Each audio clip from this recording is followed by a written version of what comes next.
this? Okay. Can we use this on it? Okay, it said here. The only thing I can use is audio tape.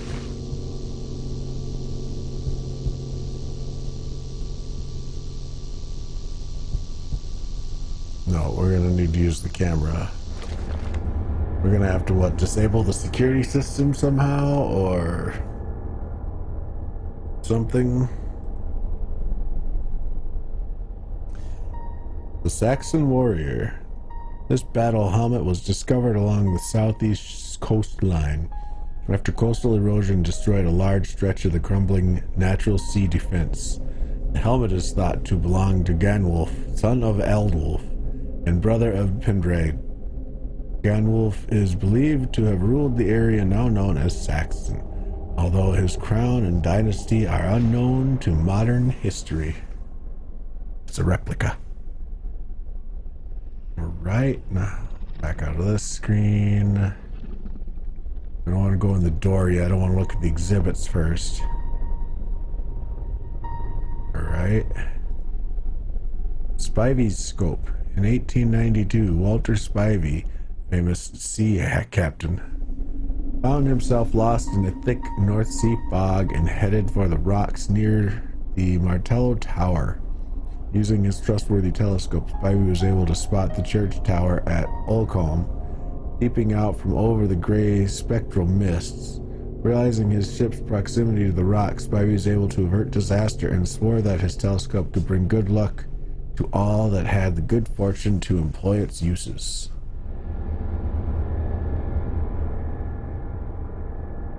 Cool, cool, cool.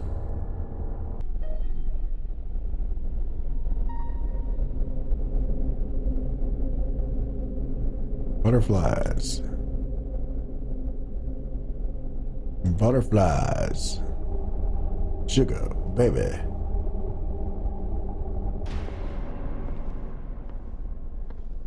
Alright, so we're gonna go to the right, but don't forget this door back here. Be sure to check the upper gallery to view some of our artistic masterpieces.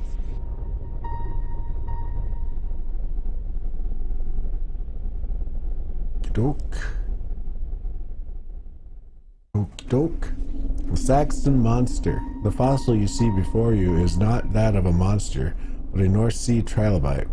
It was discovered in 1900 by workmen converting Saxon's Martello Tower into a lighthouse to the southeast of the town. With no knowledge of the prehistoric period, the workmen believed they had unearthed the corpse of a frightful creature from the county's mythology. Well, they do look like frightful creatures. Even now, when you do know about them, they're still a terrifying looking thing. That's not right. Okay, That's not right. we're gonna have to either sneak back in here at night or disable the camera system or something, because there's a lot of those. Okay, books.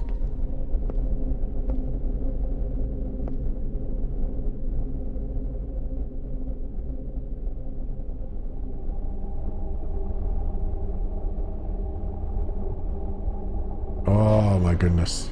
Let's just start from left. What do we got here? The Anglo-Saxons. Whoa, boy, I don't know if I'll be reading all of this.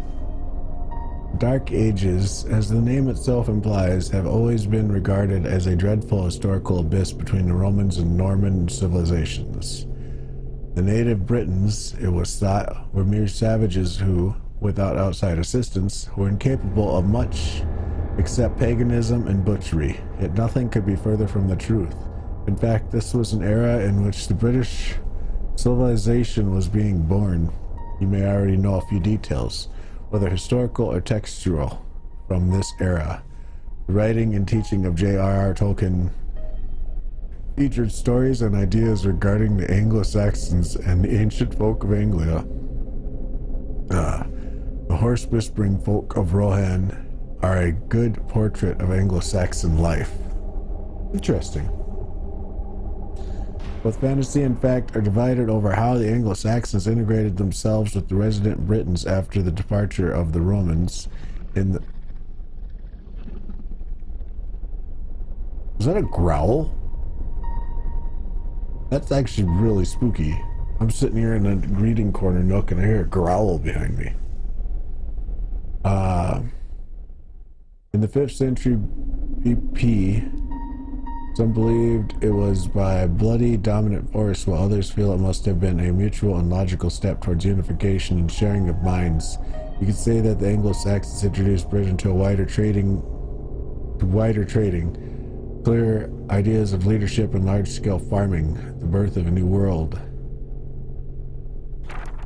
All right. We're not gonna go through the whole thing because that was a lot of reading.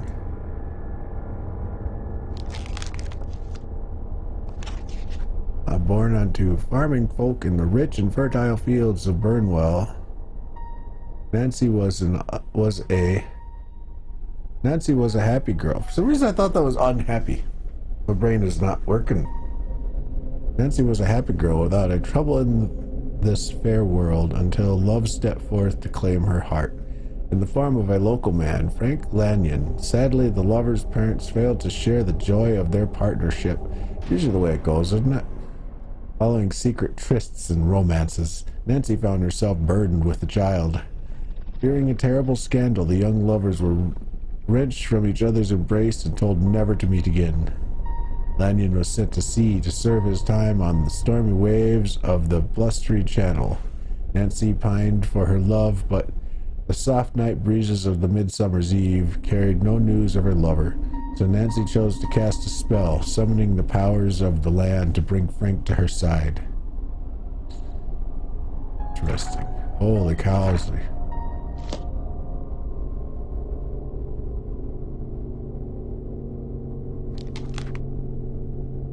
Okay, is this the same one that's in the Celtic corner, or is this a different one?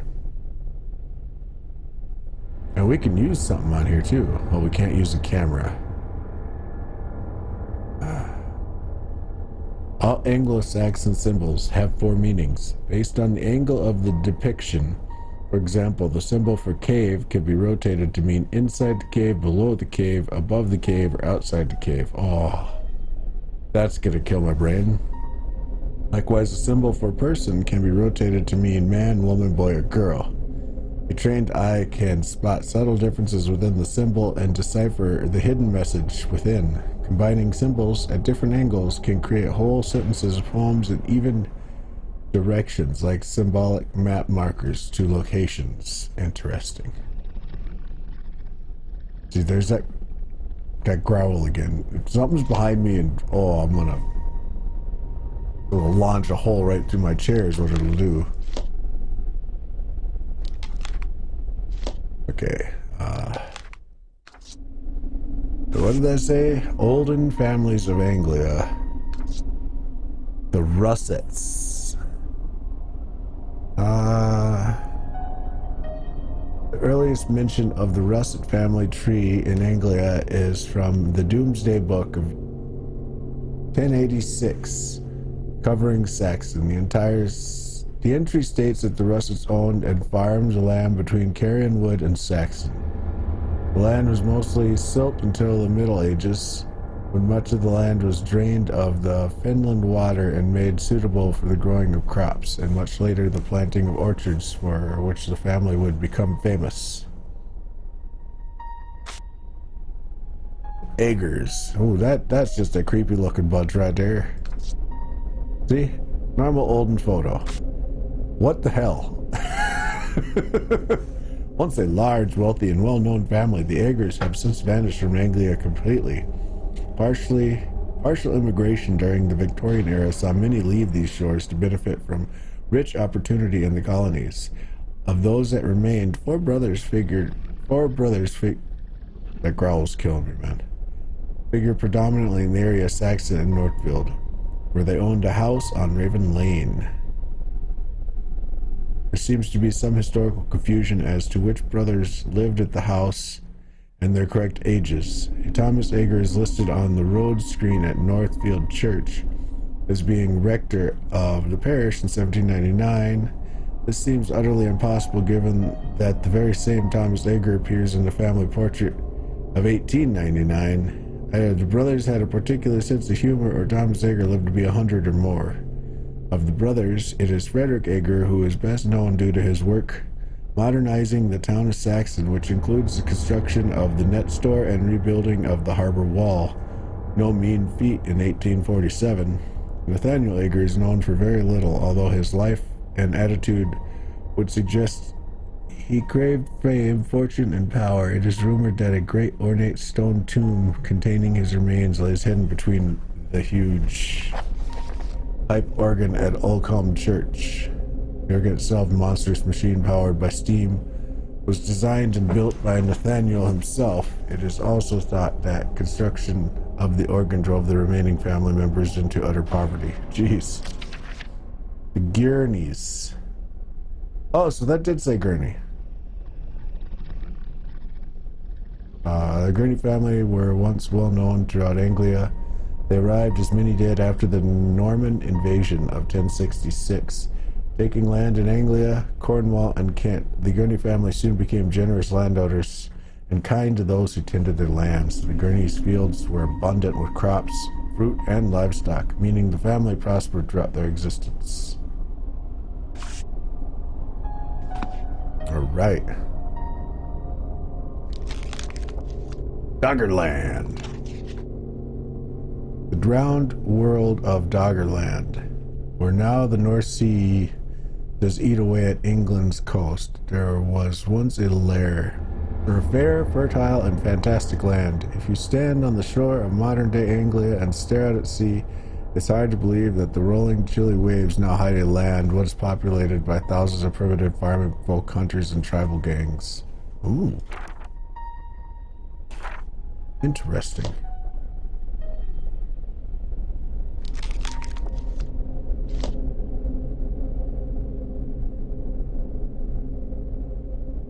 All right. That was that. Oh, achievement unlocked. Bookworm. Now, was that just because I looked at that shelf, or was it because I looked at that shelf for a certain amount of time? I'd like to think it was the latter. Where's this growling coming from? It's freaking me out. Can I look at this boat? Yes, no, yes, no, yes. The new video panels can be found in the bottom right room, upper gallery. That was a nope, then. I want to look at that Viking ship model. That's cool. My goodness, I'm going to get lost up in here. The museum is open from 11 a.m. to 6 p.m. except on public holidays. Customs and superstition. The fisher folk, townspeople, and visitors have reported hearing a woman's voice emanating from the cave entrance on dark afternoons. Some say it sounds like a sad song, whereas others hear wailing or cries for help. See below for explanation. That's not an explanation, that's a house. 19. Oh, so that's just how he redid the house. So it was like an entrance area, but now it's a built-in house. That's kind of cool. I like stuff like that. I love seeing what like houses have transformed into over the years. The life and times of a Saxon building. All the buildings of Saxton have undergone many changes over the passing centuries, none more than the humble harbor cottage. Perched on the edge of the inner harbor wall, the cottage was once the winching store, which housed a complex series of gears, pulleys, and ropes. Fishing boats would sail into the archway to the rear of the building and unload their brinery. Oh, that's cool. Can I read more? In later years, the archway was walled up, with the smaller building converted to a dwelling for visitor fishing folk, and the blah, blah, blah, blah. I want to read more about this. That's Harbour Cottage. Yeah, let me finish the page. I want to read this. Thank you.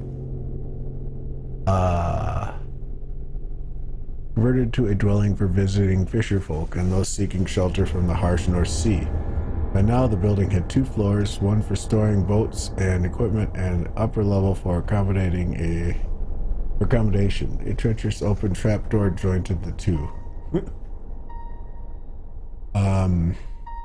Building's later history is more mysterious. It came under the ownership of Eduardo de Molina, a well-heeled merchant from southern Spain. His business in the town and his need to buy property was never clear. Where Edward committed suicide in the 1950s, his story and the further history of the cottage are explored below. The death at Harbor Cottage. Arriving in Saxton just after the war, Eduardo de Molina made a definite and lasting impression on the small town. Over the years, the Anglian coast has seen much in the way of trade, tourism, and visitors. But Molina's sharp suits and flamboyant air were very exotic to the simple people of the area. Sadly, Eduardo committed suicide only a few years after his arrival.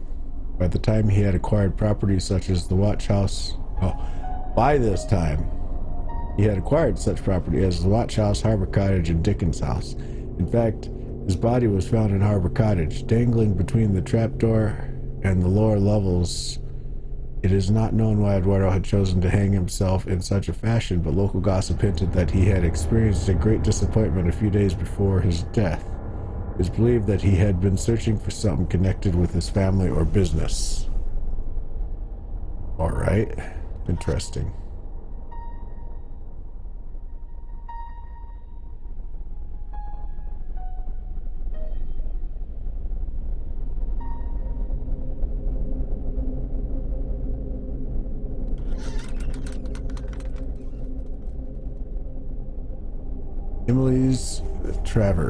Emily Travers. 1940s saw tragedy in the Saxton Caverns. Emily Travers, daughter of the local doctor, is thought to have perished in or near the caves after being overcome by the strong Anglian tides. Although her body has never been discovered, her spectacles were discovered washed up on the beach some days after her disappearance. Emily was a regular sight to all the local people, who described the young lady as warm, generous, and loved by all.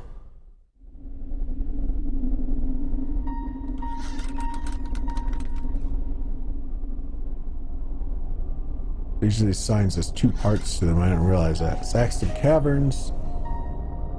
The natural warren of caves and tunnels has existed since prehistoric times and has attracted geologists, archaeologists, and paranormal enthusiasts. Some say it is near impossible to measure the exact length of the caves, as they appear to change with each visit.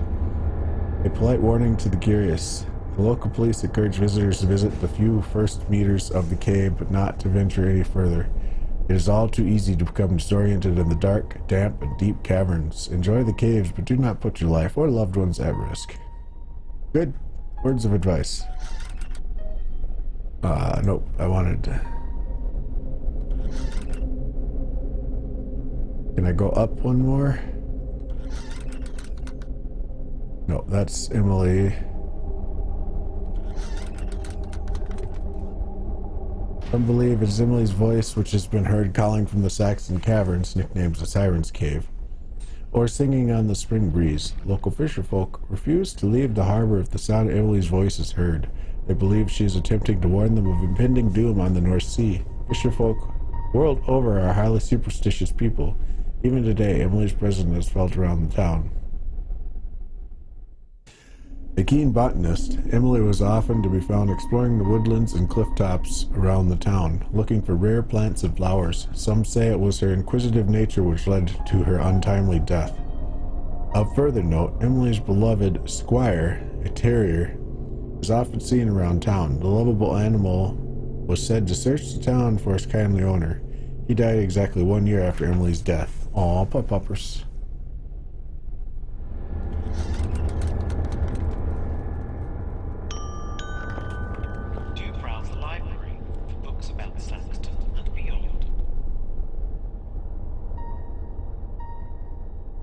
Sedgemeyer Station, Emily Wilders Way, Train Junction, Museum, the Bear, Oakcombe. Oh, okay. So those are the... I think those are the the paths that he's like, I don't know where these go. Yeah.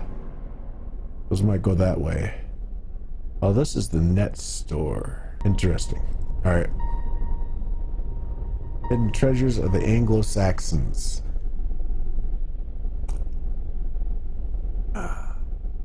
Each year, hundreds of would-be treasure hunters flock to the seaside town of Saxon to look for legendary Anglo-Saxon treasures rumored to litter the countryside around the town. Some believe that a third, undiscovered Saxon crown may remain hidden in the watery fenlands, deep woods, endless caverns, or sandy beaches. It is known that the Anglo-Saxon warriors ruled the area of England from the 5th century to an unknown date. Long after their demise, the most precious items of their kingdom were buried around the country to protect the kingdom from dragons, evil spirits, and the ever-invading Viking hordes. Vendred's kingdom is believed to have fallen into the sea following the earthquake in the medieval period. Adolf's riches were reduced to molten metal after the Norman invasion in 1066. The same was thought of Ganwulf's riches until the discovery in the 19th century of Ganwulf's sacks and a battle helmet.